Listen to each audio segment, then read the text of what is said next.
Pledges to pour billions of dollars into plants in the Midwest. It means thousands of new jobs because the cars of the future are going to be built right here at home. It's a massive shot in the arm for an industry here in Metro Detroit that was once thought to be on the way out. Yeah, let's take you through some of the broad strokes on this. The $3.7 billion investments will go to plants here in Michigan, Ohio, and Missouri. It covers both electric and internal combustion vehicles. And that money means new jobs, 6,200 of them to be exact, which are expected to open up.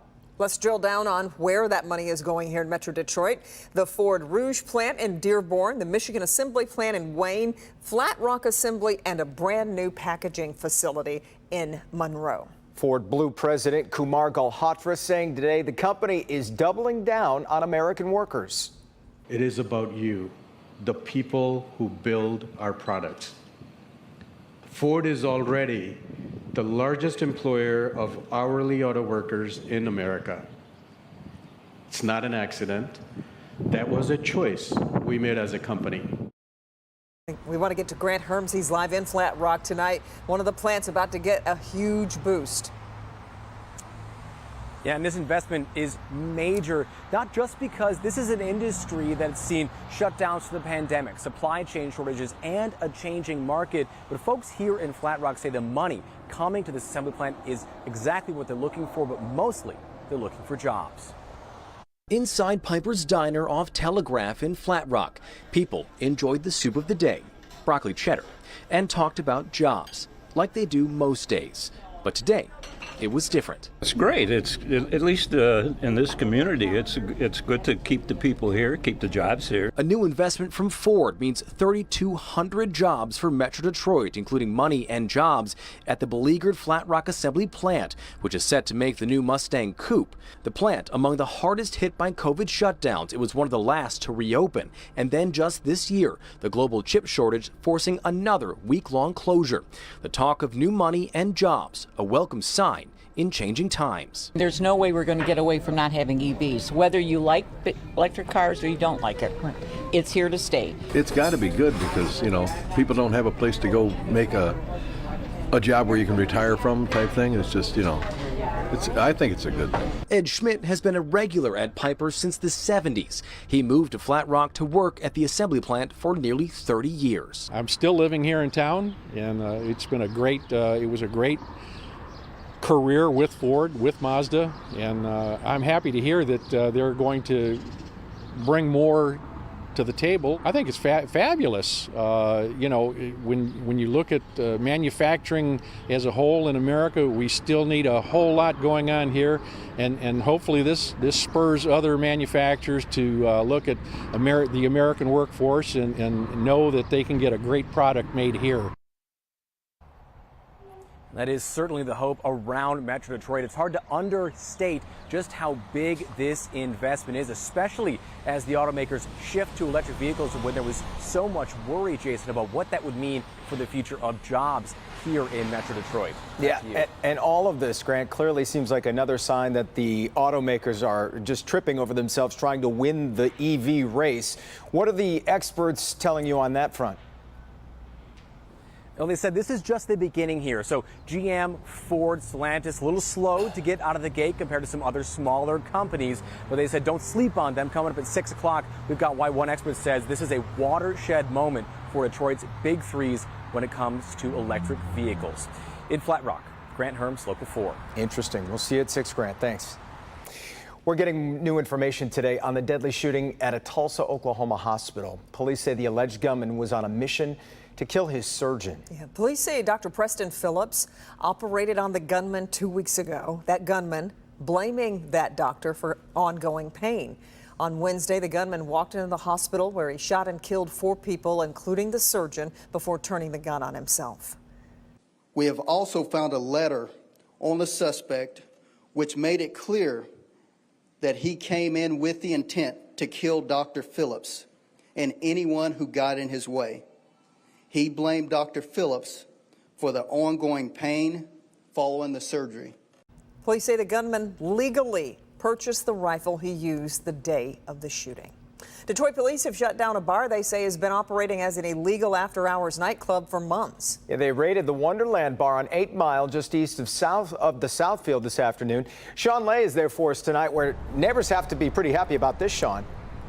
In fact, one woman just drove by, Jason, and said she and her family have been praying for this, a notice to shut this place down, the big purple building here called the Wonderland nightclub. But the party would get going at midnight and extend from the club all the way into this neighborhood. Listen closely, because neighbors will describe why they're cheering this move tonight. A man was shot and killed at 3:30 Saturday morning at the Wonderland nightclub here on West 8 Mile. The homicide drawing the attention of Detroit police, who today made this move. We are shutting this business down. Investigators found that the Wonderland was licensed as a nail salon in the past, but now operating illegally as an unlicensed nightclub with no fire inspections, no kitchen inspections, or food inspections. It's a nightclub with an extensive kitchen, ambient lighting, bar seating, showers, rooms that are off to the side. Don't know what goes on in there. Neighbors have had it with the club and the crowds coming here from midnight to 5 in the morning every morning. Wonderland was shut down today by Detroit police. What do you think? I think that's a great idea, because every weekend is shooting and causing trouble. You have trash on your yards from them partying till 4 or 5 o'clock in the morning. So that's great. I was wondering how we can get that shut down anyway. A crew today removing furniture from the club that is now out of business. Neighbors will not miss the liquor bottles dumped in their yards. People blocking your driveways because they're trying to fit 2 cars into one space. It's a headache. So I'm so glad it's shut down. So the Wonderland officially shut down. No one here from the club to talk about their side of this, but neighbors are telling us the last straw really above everything else was gun violence here, saying making the entire street unsafe for them. Jason? And I'm just wondering real quick, Sean, is that how Detroit police, this got on their radar? Were neighbors calling a lot, trying to warn them about all this activity? Yeah, complaining about it, absolutely. So many people up and down the street. A lot of people, though, not wanting to speak publicly, not wanting any blowback for blowing the whistle on this place, and now the business is shut down. Sure, yeah, well, I'm sure they're very happy about that. Sean, thanks. All right, turning now to the weather forecast. You just can't beat weather like this on a day like today. You know, barely a cloud in the sky.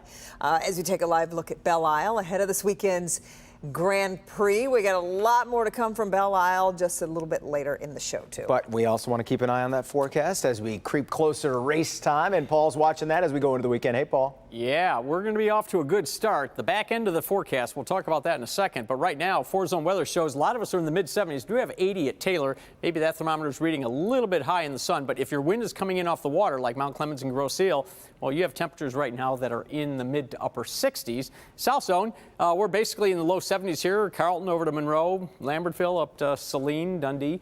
And then in our west zone, it's mostly also low to mid 70s. Ypsilanti 77, but 72 Whitmore Lake, 73 Milford, 74 right now in Howell. And in our north zone, again, 60s near Lake Huron, but inland it is low 70s across the board.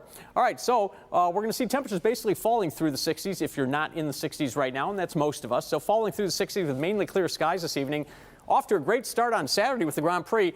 We have to talk about at least the potential for a thunderstorm chance on Sunday. I'm going to break that down for you coming up in just a few minutes, guys. Paul, thank you. The Platinum Jubilee celebrating Queen Elizabeth is officially underway in England. 4 days of parades, street parties, and concerts kicked off this morning in London, with hundreds of thousands gathering to honor Britain's longest-serving monarch. Jay Gray is in central London tonight with a closer look at the royal history unfolding there. Hey there, good evening, Kimberly. And look, the opening day parade has been over for hours, but there is still an electricity in the air here as London and all of England celebrates Queen Elizabeth. Central London swallowed by a sea of celebrations. Hundreds of thousands gathering to be part of royal history during the first ever Platinum Jubilee. We basically come to make memories. It's only going to happen once. You're never ever going to see this again in your lifetime. She is the only British monarch to serve for 7 decades. And watching for a short time from the balcony at Buckingham Palace, Queen Elizabeth saw quite a show. 1,500 soldiers and officers, 400 musicians, 250 horses, and a flyover with 70 aircraft, one for each year of her reign. The roar, a bit much for some of the younger royals. This tribute to Her Majesty moving. It just brought out tears. It's something you have to be here to experience. An experience that many say was important. And she's done so much for the country, and it's just incredible. We're just, and there's the least we can do is come out and see her.